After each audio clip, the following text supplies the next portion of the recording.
What's in a name? Well, quite a lot actually. Your brand name is one of the very first things that your potential clients will learn about you, and from that very moment, they'll start forming an opinion. So while it can be tough to decide on your name, it's gotta be good.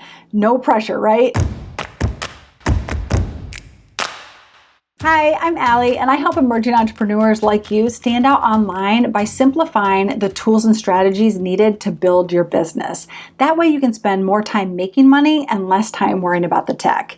If that sounds good, the best place to connect with me is inside of my Facebook community. I'd love to have you and learn more about the business that you're building. So head to the link in the description below to join. And if naming your business has been a difficult process for you, then let's dive into the one thing you can do to make it a little bit easier, and that's to understand the 5 most common types of business names that you can choose from in the first place. Number 1 is a descriptive name. These names state what the product or service is, like the travel channel or General Motors, for example.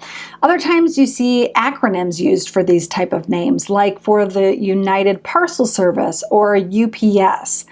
Other times, they're location dependent, such as Bank of America or Rochester Gas and Electric, for example. Descriptive names are really great for letting your audience know what it is that you do. There's really no room for interpretation here.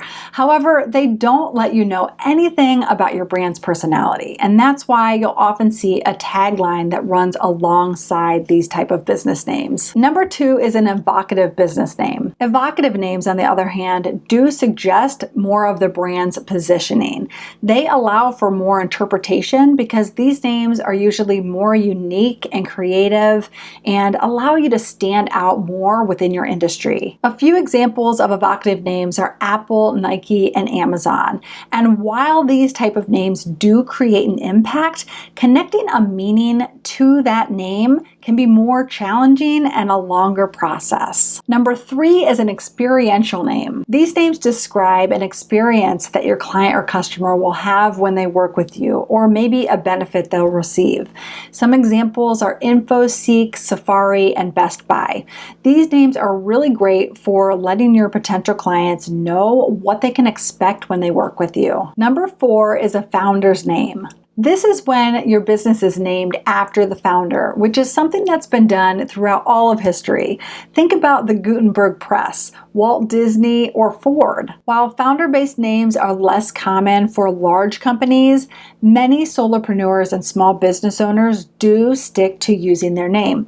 And if you're going to be the center of your brand, or if you're going to write books or do public speaking engagements, or maybe one-on-one coaching or training, then using your given name for your business name makes perfect sense because you'll be the face of your brand. And lastly, number 5 is an invented name. If all else fails and you can't find any words that work well for your business, then good news, you can make one up. Invented names are often built from root words or maybe constructed from pieces of actual words in order to make a word that really helps to evoke your brand's personality. While trademarking an invented name would be easy, keep in mind that it will be more difficult to build that brand equity and to really make it memorable. So you can see that there are pros and cons to each type, and that some type of names may fit better with your business strategy than others.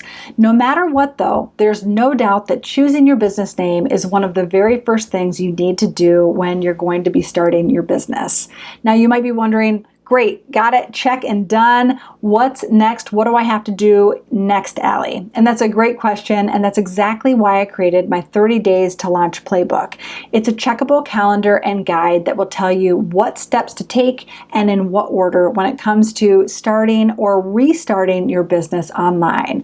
Head over to free30daylaunch.com to get it. And if you're enjoying all of these tips and tricks about running your business online, then click subscribe before you head over there and hit the notification bell so that you don't miss any of my upcoming videos. I'll see you next time.